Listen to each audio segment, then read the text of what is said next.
Hello, dear squirrels. It's time to read chapter 19 called Behind the Fountain. And remember, this book only has, I think, 22 chapters. I have no idea what I'm going to read next. So, if y'all have any ideas, and it has to be in the public domain, so 75 years old or older. Copyright. Okay, Behind the Fountain. My tummy's making crazy noises. I hope y'all can hear it. It's just been fed. So, 2 days after Christmas, a young man of serious aspect might have been entering one of the large churches at, and it's got L and then blank. I'm not sure what that's for. Being shown to a seat, he joined in the services with praiseworthy devotion, especially the music, to which he listened with such evident pleasure that a gentleman who sat nearby felt moved to address this appreciative stranger after church. "Fine sermon today. Ever heard our minister before, sir?" he began as they went down the aisle together among the last, for the young man had lingered as if admiring the ancient building. "Very fine. No, sir, I have never had the pleasure. I've often wished to see this old place, and am not at all disappointed. Your choir, too, is unusually good," answered the stranger, glancing up at several bonnets bobbing about behind the half-drawn curtains above. "Finest in the city, sir. We pride ourselves on our music, and always have the best. People often come for that alone." And the old gentleman looked as satisfied as if a choir of cherubim and seraphim continually did cry in his organ loft. "Who is the contralto? That solo was beautifully sung." Contralto? I've never heard of that. "Was beautifully sung," observed the younger man, pausing to read a tablet on the wall. "That is Miss Moore. Been here about a year and is universally admired. Excellent young lady. Couldn't do without her. Sings superbly in oratorios. Ever heard her?" "Never. She came from X, I believe." "Yes, highly recommended. She was brought up by one of the first families there.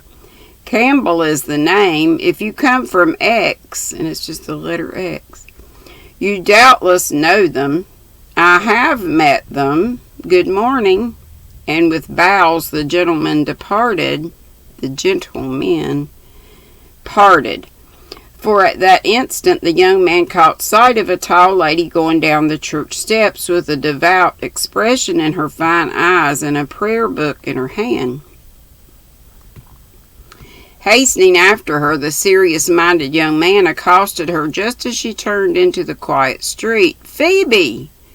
Only a word, but it wrought a marvelous change, for the devout expression vanished in the drawing of a breath, and the quiet face blossomed suddenly with color, warmth, and the light that never was on sea or land, as she turned to meet her lover with an answering word as eloquent as his.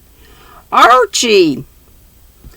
The year is out today. I told you I should come. Have you forgotten?" "No, I knew you'd come." "And are you glad?" "How can I help it?" "You don't try. Come into this little park and let us talk."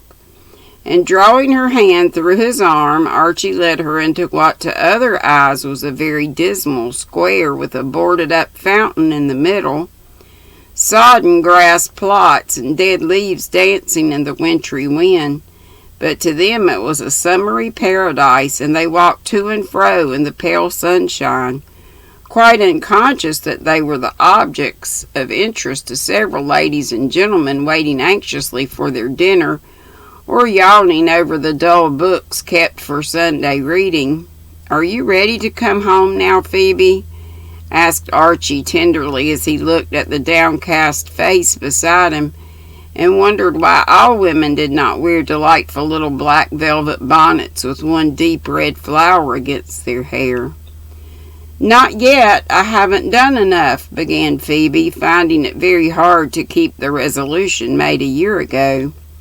You have proved that you can support yourself, make friends, and earn a name if you choose. No one can deny that. And we are all getting proud of you. What more can you ask, my dearest?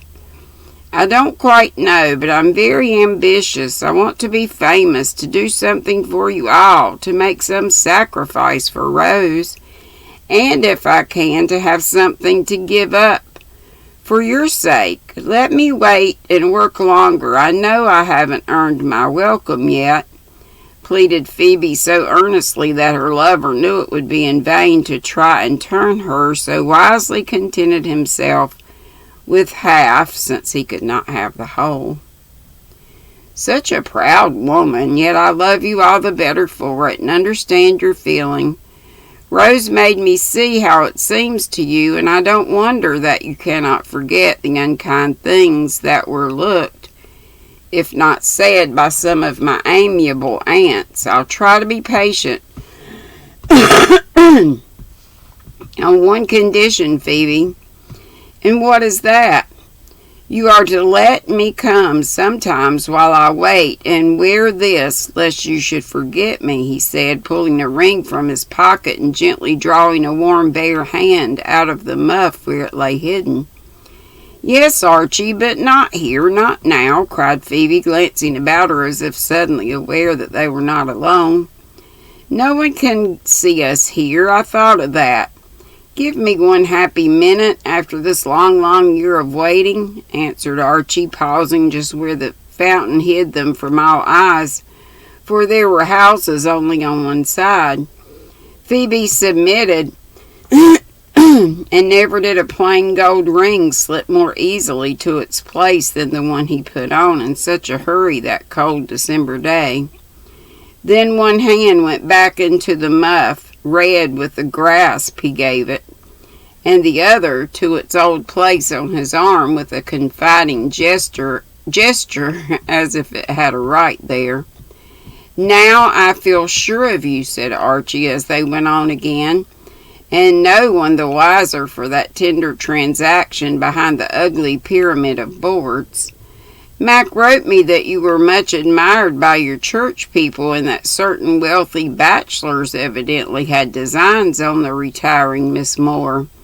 I was horribly jealous, but now I defy every man of them. Phoebe smiled with the air of proud humility that was so becoming, and answered briefly, There was no danger. Kings could not change me, whether you ever came or not, but Mac should not have told you. You shall be revenged on him then, for as he told secrets about you, I'll tell you one about him. Phoebe, he loves Rose. And Archie looked as if he expected to make a great sensation with his news. I know it. He must not know he's dead. And Phoebe laughed at his sudden change of countenance as he added inquiringly, She told you then? Not a word. I guessed it from her letters, for lately she says nothing about Mac. And before there was a good deal, so I suspected what the silence meant and asked no questions. Wise girl, then you think she does care for the dear old fellow? Of course she does. Didn't he tell you so?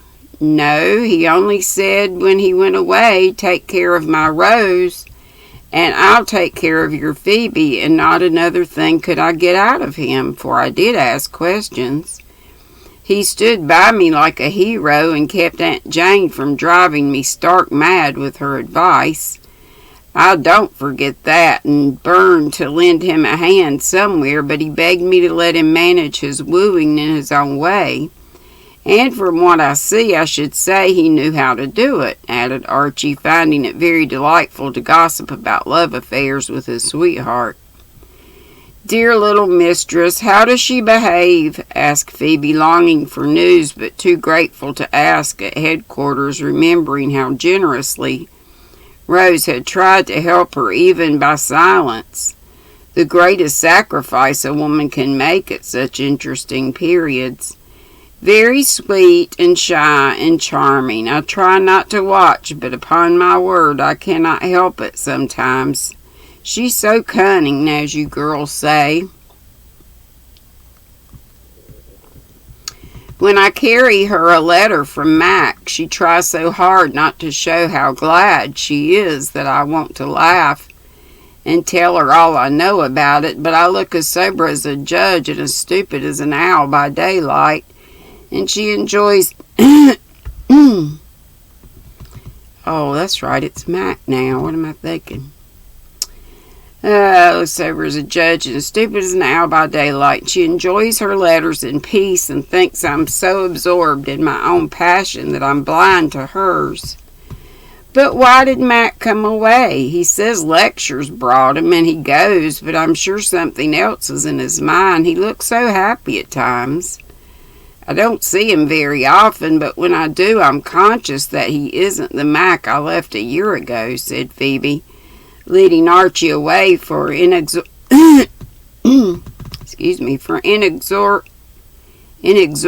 propriety forbade a longer stay, even if prudence and duty had not given her a reminding nudge, as it was very cold. An afternoon church came in an hour. Well, you see, Mac was always peculiar, and he cannot even grow up like other fellows. I don't understand him yet, and I'm sure he's got some plan in his head that no one suspects unless it's Uncle Alec. Love makes us all cut queer capers, and I've an idea that the Don will distinguish himself in some uncommon way. So be prepared to applaud whatever it is. We owe him that, you know. Still think about Charlie. I think I did sleep through the last chapter or so. Indeed we do. If Rose ever speaks of him to you, tell her I shall see that he comes to no harm, and she must do the same for my Archie.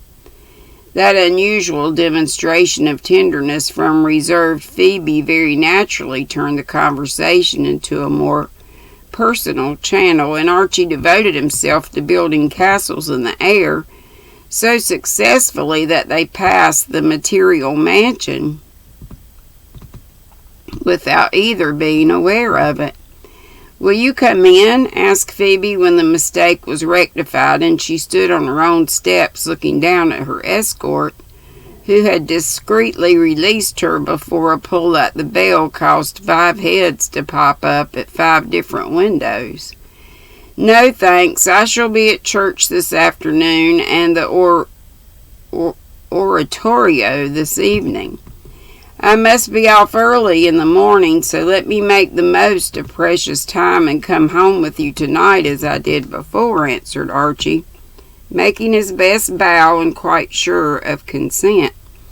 "You may," and Phoebe vanished, closing the door softly as if she found it hard to shut out so much love and happiness as that in the heart of the sedate young gentleman who went briskly down the street humming a verse of old Clyde like a tuneful bass viol. "Oh, let our mingling voices rise in grateful rapture to the skies where love has had its birth. Let songs of joy this day declare that spirits come their bliss to share with all the sons of earth." That afternoon Miss Moore sang remarkably well, and that evening quite electrified even her best friends by the skill and power with which she rendered inflammatus in the oratorio. "If that's not genius, I should like to know what is," said one young man to another as they went out just before the general crush at the inn. "Some genius and a great deal of love. They are a grand team, and when well driven, astonish the world by the time they make in the great race," answered the second young man with the look of one inclined to try his hand at driving that immortal span. "Dare say you're right. Can't stop now. She's waiting for me. Don't sit up, Mac." "The gods go with you, Archie." And the cousins separated, one to write till midnight and the other to bid his Phoebe goodbye, little dreaming how unexpectedly and successfully she was to earn her welcome home. That's it. All of chapter 19. That was a short one. Yay. And chapter 20 is called What Mac Did. 20, 21, 22. 3 more chapters, I think. Let me make sure. Let me make sure. Table of contents. Oh, 24 chapters, excuse me. 24. Wait a minute. No, that was a cousin's. Pretty sure it's 22. Yep, 22 is the last one. So we've got What Mac Did. 21 is called How Phoebe Earned Her Welcome. And 22 short and sweet.